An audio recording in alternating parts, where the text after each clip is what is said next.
What genre of music does your sound fall into? Or would you say it defies typical genre labels, or that it's falls right into line with something that we've heard before? I think our sound falls within the walls of urban music, and it encompasses soul, R&B, hip hop, and even dabbling beyond those walls. Sometimes we can work with pop artists, so it's pretty broad. Even though we've have experienced success within a certain format on radio, urban AC, I think our sound is pretty broad, and us, coming from a hip hop background, has made us well-rounded producers and songwriters. Really, just adding on, our music is more like it's a standalone, but it fits in. Basically, it's almost like a chameleon to all types of music, but we make sure we entail in every part of it integrity and the richness of incorporating computer programming along with live instrumentation. So it fits in the realm of R&B, but then like my partner said, we do so much more than that. The idea is, and the great thing is that what we created was so original that they had to name it Neo Soul. Right. We don't accept that name, but that's what they named it. The reality of it is it's just good music. Okay, now sort of related to that, also I hear that blend of things, and especially that integrity. But what other established art forms, maybe not even music, but what do you say influences your creative process, music or otherwise? What other art do you draw from? I love film. I think watching film, and even a lot of the films that I watch tend to have a really provoking score. And a lot of retro films from the 70s. We draw a lot of inspiration. I draw a lot of inspiration from how our music can be a soundtrack to someone's life, and that's why I use the parallel of films. Like when you hear music in film, it can kind of signal and give you a cue when a certain moment is going to take place in the film. Whether it's a horror movie, you can hear the chilling strings or flutes or something playing in the background to let you know, like, you got to jump right now.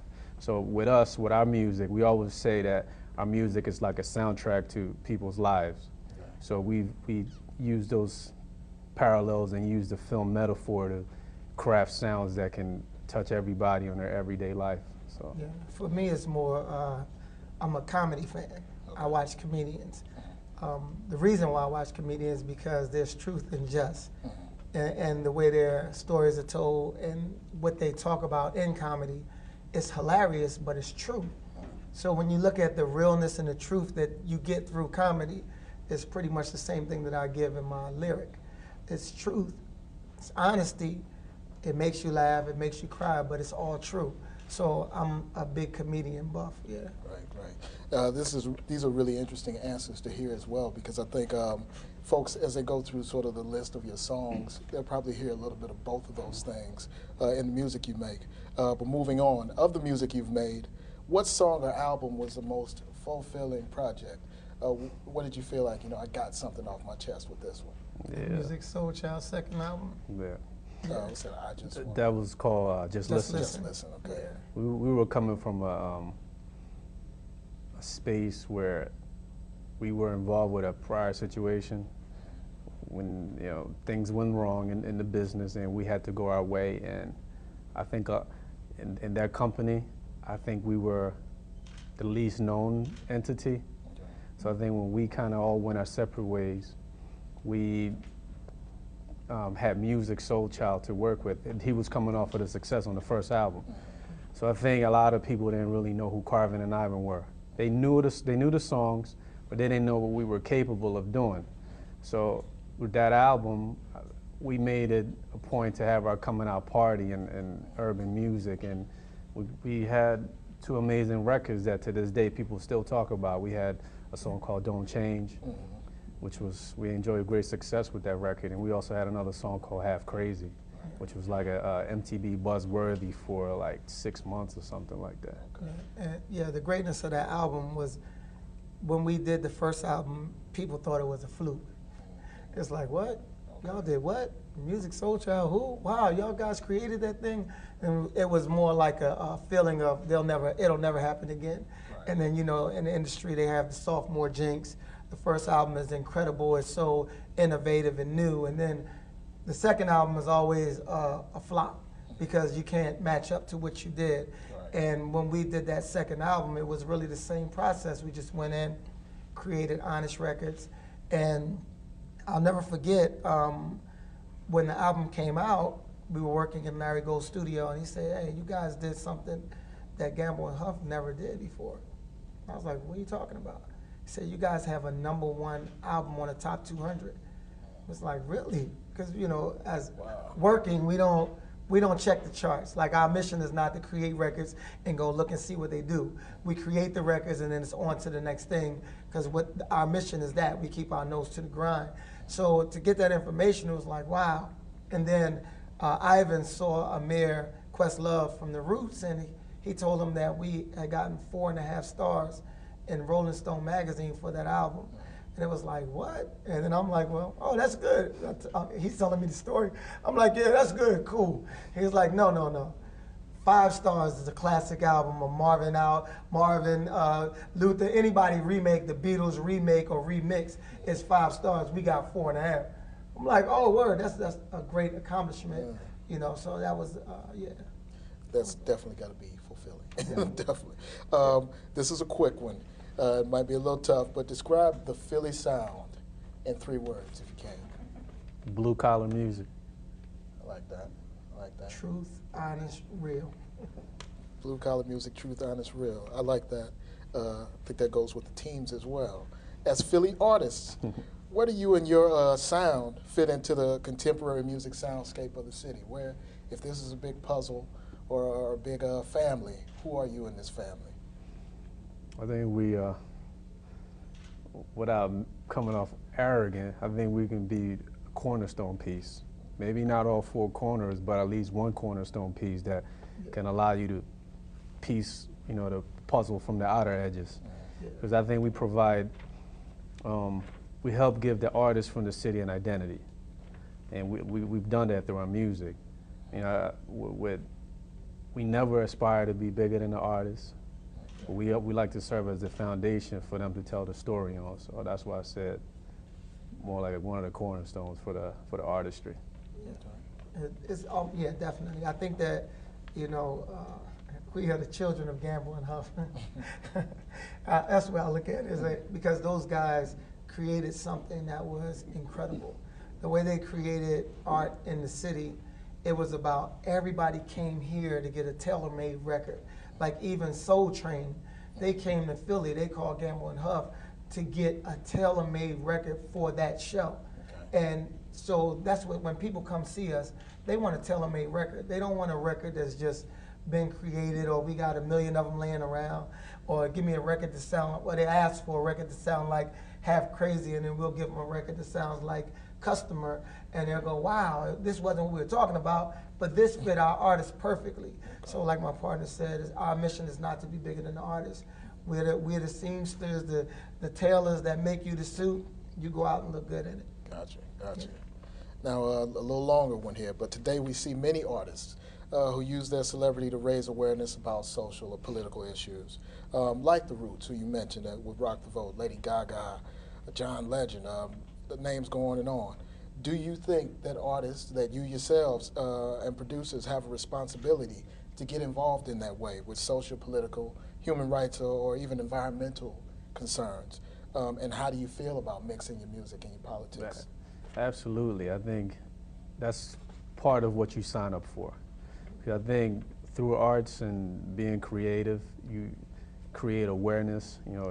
People tap into you more so than any regular Joe walking down the street. Not to say that that's right, but I think when you can find a cause and you feel like you can reach millions of people through your music, and there might be a certain initiative that you can get involved with that can bring attention to, whether it be a human rights issue, a political issue, something that's plaguing the inner city, like teenage pregnancy, AIDS, lack of music education in the schools. I think if you can, I think you're within your rights to do that. I have a problem when people use it as a self-serving tool and try to bring attention to a certain cause that might not really benefit anyone but them. But I think you're within your rights to do that if you can. Okay, now I got another part of the same question for you, Carvin, if you don't mind. Do you think there's a point when that meaningful activism compromises the integrity of the music? Is there a way that it can get in the way? I think there is a way for it to get in the way, but that's the whole idea. When, like my partner said, when you stand up for something, then the idea is that that's what you stand for. And actually, your music should be the background for what you're standing up for. So if you are promoting unity, if you're promoting peace, then your music should already be saying that anyway. The beauty of music is it's the one thing that goes into a man that you can't stop from going into you. Like that's the one thing you can't stop. You hear music, it burns into your mind, into your subconscious. Any record right now that you can name that you hate, you probably know the hook to it. If I say, well, so we moving on up, you'll sing the rest of the Jeffersons. That's the one thing that plays into a man's psyche that can never be removed. So as an artist, as a producer, as a creator, when you create that music to move people in a certain way, then you got to stand on that music because it's giving you the platform to speak. Now say what people need to hear. That's really interesting. Now, moving on, but still related, I want to talk about the DASH program. Considering your involvement, why is that your mission? Why is that connecting with Philly youth in this way so important to you? I think it's very important because a lot of these children out there don't have figures that they can look up to, whether it be father figures or, women that can really get into a lot of the young girls' lives and really help them. So I think with our program, we show them that aside from it being a music and entertainment program, we try to teach them life values along with that. And I think if you can be a positive influence in kids' lives at that tender age of 12 to 16, that's when you really have to grab them. If you can get in there and be a positive influence 2 days a week, it's not a lot, but I think it helps. And so we like the idea of showing people what we do behind the scenes and how it's done, and there are alternate careers. You don't have to be the person in front of the camera at all times. We like, teaching them about that, but we also value the idea of being a positive influence that they can take beyond anything having to do with writing a song. And if it can impact them academically, I think we've done our job, because that's a plague in our communities nowadays. Yeah. The blessing with what we do is to see a kid that came into our program who was having problems in school, discipline issues, and then they get into the program, and as they're in the program, we're interacting and they're learning different things, and to hear a report come back from their parent like, yeah, his grades are now going up. He was a F student, now he's D, now he's B, and it's like, it's just a great thing. You understand what impact you've had, because without a creative outlet, creativity is a major outlet. For me, when I was a kid, all I had was music. So that kept me away from the streets. And when I stopped doing music, I went right into the streets. So, and when I started doing music, I left the streets alone. So it's like, it gives you something else to focus on, and it opens your mind up for better things. You can see better, and to create something from nothing is always a wonderful thing. If you have everything, if you have nothing at all. Right. Yeah. All right. Now, moving to a slightly different subject.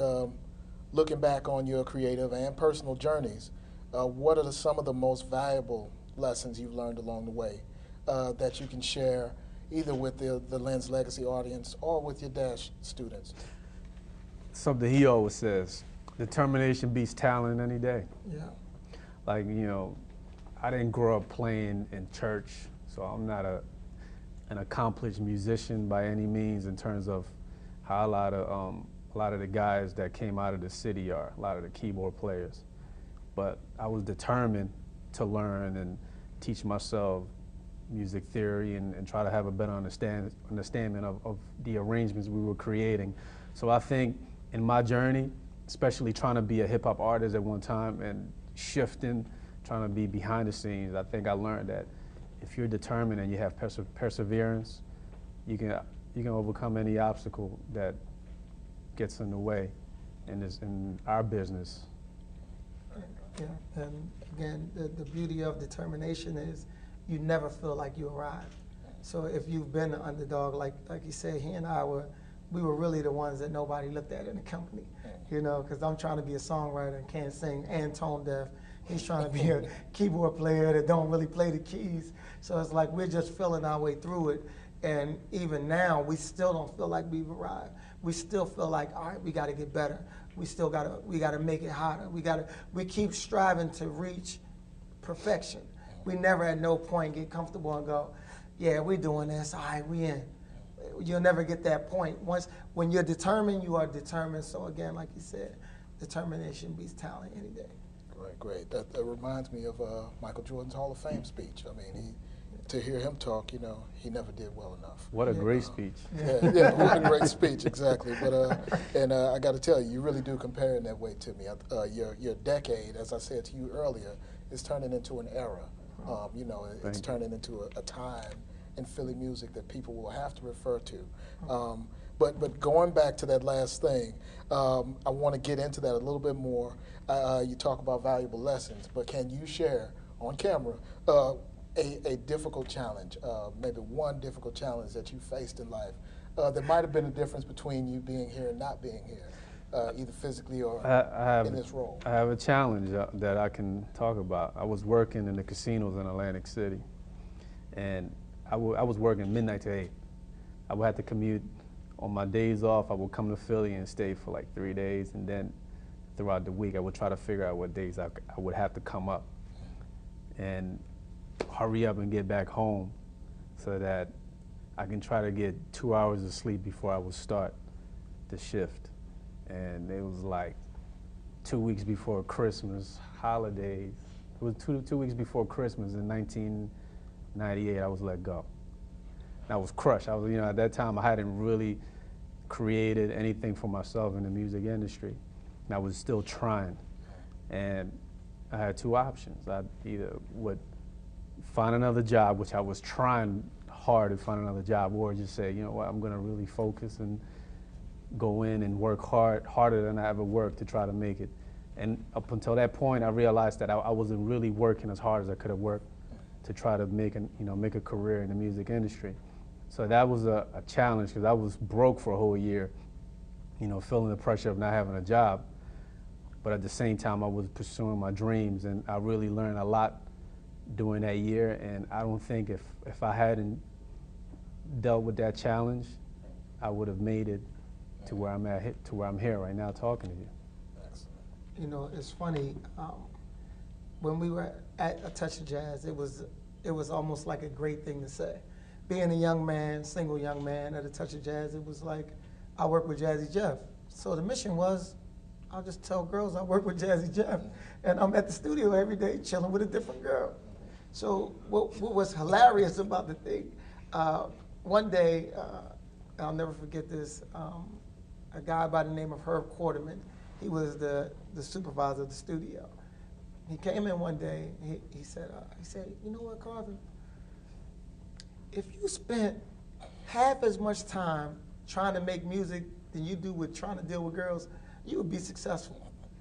And I promise you, that hurt me to my heart.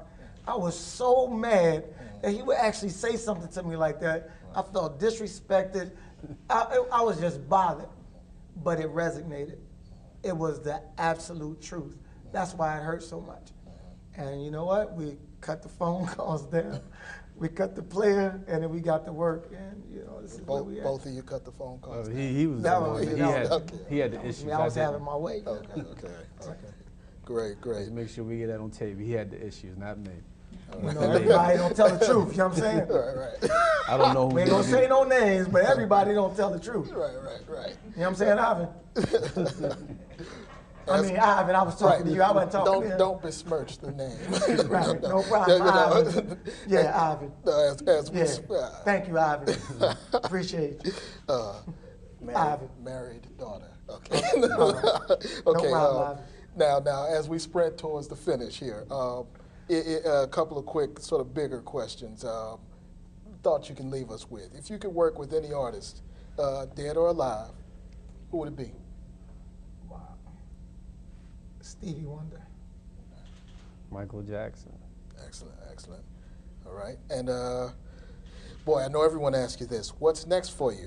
What new projects do you have cooking that you can share a little bit about? Something we might not have heard about yet. Well, you can talk. Actually, right now we're trying to finalize the deal, but we did a TV show, a gospel Christmas TV show with Kim Fields, and it's featuring Marvin Sapp, Smokey Norfolk, Yolanda Adams, Kenny Lattimore, Lettucey.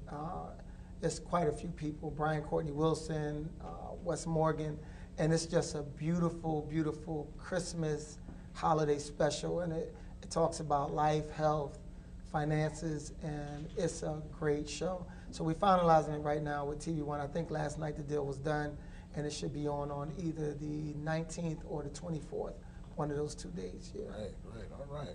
We're also in the studio with Lettucey, in the studio with Estelle, Mary J. Blige, and a bunch of different other artists, but that seems to be the focus for us right now. Yeah.